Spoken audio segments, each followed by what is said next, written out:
Hi అండి, అందరికీ కూడా నమస్కారం. ఏపీ రాష్ట్ర వ్యాప్తంగా ఉన్న మహిళలందరికీ కూడా ఒక గుడ్ న్యూస్ అనమాట. ఆడబిడ్డ నిధి పథకం త్వరలో మన ఏపీ రాష్ట్ర ప్రభుత్వం అమలు చేయబోతుంది.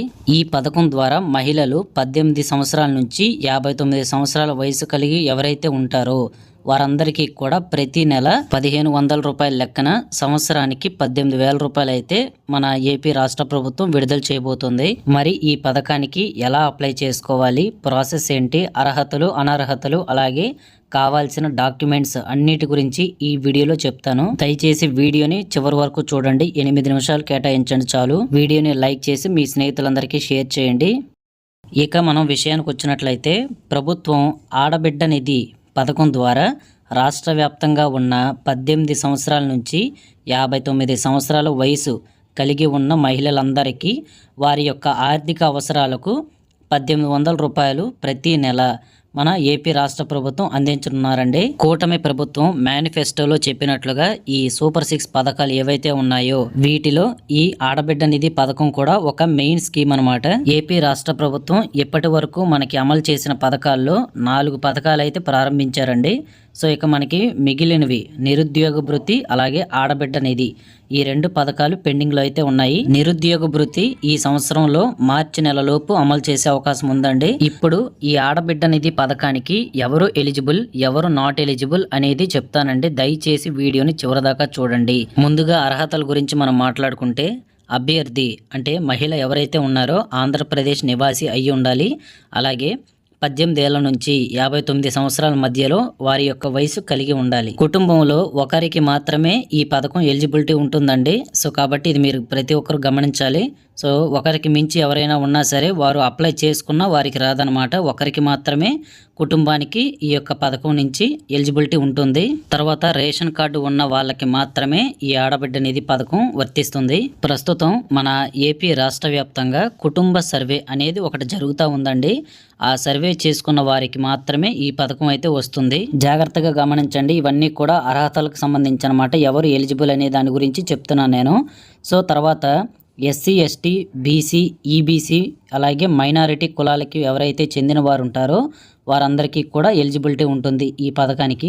సో బ్యాంక్ అకౌంట్ ఏదైతే ఉంటుందో మీ యొక్క బ్యాంక్ ఖాతాకి ఆధార్ సీడింగ్ అంటే ఎన్పిసిఐ అనేది ఖచ్చితంగా చేసుకొని ఉండాలండి.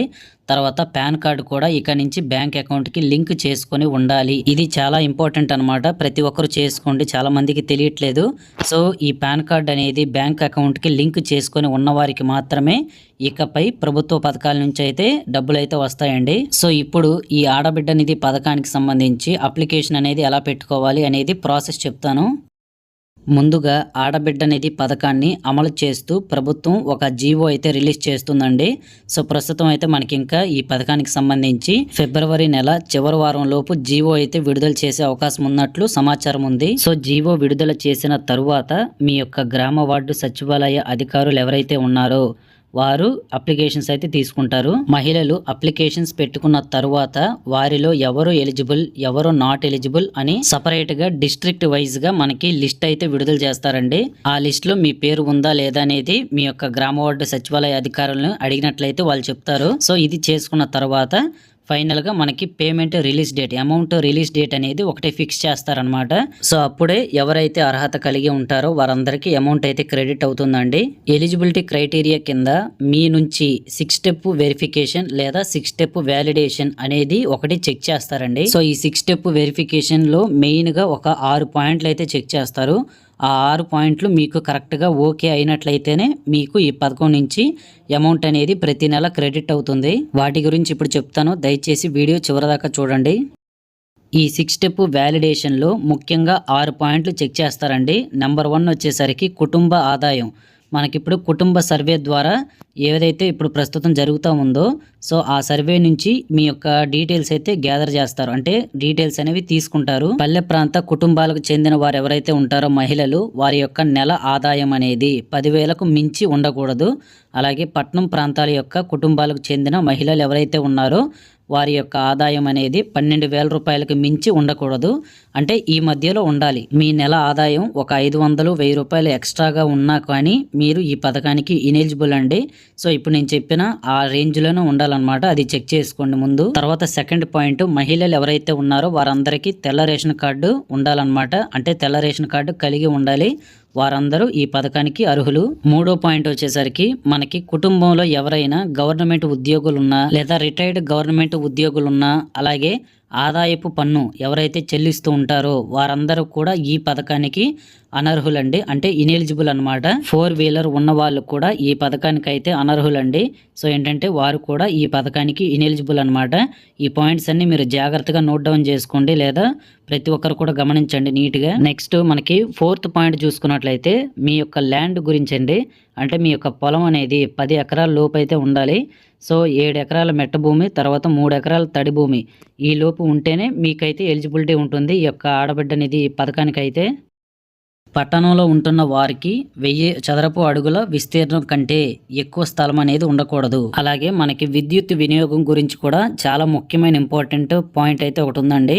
సో గడిచిన 12 నెలలకు సంబంధించి వెరిఫికేషన్ అయితే దీనికి చేయడం జరుగుతుంది. అంటే 12 నెలల విద్యుత్ బిల్ అనేది వెరిఫై చేసి 300 యూనిట్ల కంటే ఒకవేళ మీకు కరెంటు బిల్లు ఎక్కువగా వస్తే ఈ ఆడబిడ్డ నిధి పథకానికి మీరు అనర్హులుగా ప్రభుత్వం గుర్తిస్తుంది. సో ఈ 6 పాయింట్లు మీకు కరెక్ట్గా ఉన్నాయా లేదా చెక్ చేసుకోండి. దీన్నే మనం 6 స్టెప్ వ్యాలిడేషన్ అని కూడా అంటామండి. మీకు అర్థమైందని అనుకుంటున్నాను. సో ఇప్పుడు ఈ ఆడబిడ్డ నిధి పథకానికి అప్లై చేసుకోవడానికి, అప్లికేషన్ పెట్టుకోవడానికి కావాల్సిన డాక్యుమెంట్స్ ఏంటో చెప్తాను, జాగ్రత్తగా వినండి. కావాల్సిన documents Aadhaar card, ration card, bank account details, మీ యొక్క క్యాస్ట్ ఇన్కమ్ సర్టిఫికేటు, తర్వాత మీ యొక్క మొబైల్ ఫోన్ నెంబర్ ఏదైతే మీ యొక్క ఆధార్ కార్డుకి లింక్ అయి ఉంటుందో అలాగే మీ బ్యాంక్ అకౌంట్కి లింక్ అయి ఉంటుందో ఆ ఫోన్ నెంబర్ ఉండాలండి. గుర్తుంచుకోండి, మళ్ళీ చెప్తున్నాను. సో తర్వాత పాస్పోర్ట్ సైజ్ ఫొటోస్ అయితే ఉండాలి. సో ఈ డాక్యుమెంట్స్ అన్నీ కూడా మీకు అప్లికేషన్ పెట్టుకోవడానికైతే ఖచ్చితంగా ఉండాల్సిందే అనమాట. సో క్యాస్ట్ ఇన్కమ్ అనేది ఖచ్చితంగా మీరు రెన్యువల్ చేసుకొని ఉండాలండి. సో రెన్యువల్ చేసుకున్న క్యాస్ట్ ఇన్కమ్ సర్టిఫికేట్లు మాత్రమే ఇప్పుడు ప్రస్తుతం ఈ పథకానికి అయితే తీసుకోవడం జరుగుతుంది. సో ఎవరైనా చేసుకోకపోతే మీ యొక్క గ్రామ వార్డు సచివాలయాల్లో చేస్తారనమాట. ఖచ్చితంగా చేసుకోండి. సో ఫైనల్గా మీరు ఈ డాక్యుమెంట్స్ అన్నిటితోటి ఒక అప్లికేషన్ ఫార్మ్ అయితే ఇస్తారు మీ యొక్క గ్రామ వార్డు సచివాలయంలోనే. సో దాన్ని అయితే నీట్గా ఫిల్ చేసి మీ సచివాలయంలో అయితే సబ్మిట్ చేస్తే ఈ పథకానికి మీరు అప్లై చేసుకోవడం అనేది కంప్లీట్ అయిపోతుందండి. సో ఇదనమాట కంప్లీట్ ప్రాసెస్. సో ఇక్కడతోటి మీ సైడ్ నుంచి పని అయితే అయిపోతుంది. తర్వాత మనకి ప్రభుత్వం సైడ్ నుంచి ఎప్పుడైతే అమౌంట్ అనేది విడుదల చేస్తారో ఆ టైం కల్లా మీకు ఒక ఎలిజిబిలిటీ లిస్ట్ అనేది మీ గ్రామ వార్డు సచివాలయాలకు అయితే పంపిస్తారు. ఆ లిస్ట్లో మీ పేర్లు వచ్చినట్లయితే ఖచ్చితంగా మీకు అమౌంట్ అనేది రిలీజ్ అవుతుంది. మాకున్న సమాచారం, మాకున్న ఇన్ఫర్మేషన్ ప్రకారం ఫిబ్రవరి చివరి వారంలో ఈ ఆడబిడ్డ నిధి పథకానికి సంబంధించి స్కీమ్ అయితే మన ఏపీ రాష్ట్ర ప్రభుత్వం ఇంప్లిమెంట్ చేయడానికి అవకాశం ఉన్నట్లు తెలుస్తూ ఉందండి. సో దీని గురించి ఇంకా ఫర్దర్గా ఎలాంటి అప్డేట్స్ వచ్చినా సరే మీకైతే మళ్ళీ నెక్స్ట్ వీడియోలో అయితే తెలియజేస్తానండి. సో మీకు ఇప్పటి వరకు ఎలాంటి డౌట్స్ ఉన్నా సరే ఖచ్చితంగా కామెంట్స్ రూపంలో నన్ను అడగండి. సో కామెంట్ చేయండి. సో మీకు ఎలాంటి డౌట్ ఉన్నా సరే నేను క్లారిఫై చేస్తాను. సో ఖచ్చితంగా మీ ఫ్రెండ్స్ అందరికీ వీడియో షేర్ చేయండి, అందరికీ కూడా ఉపయోగపడుతుంది. మన ఛానల్ని అయితే ఇంకా ప్రభుత్వ పథకాల గురించి లేటెస్ట్ అప్డేట్స్ కోసం సబ్స్క్రైబ్ చేసి పెట్టుకోండి. సో ఇదండి, thank you very much for watching.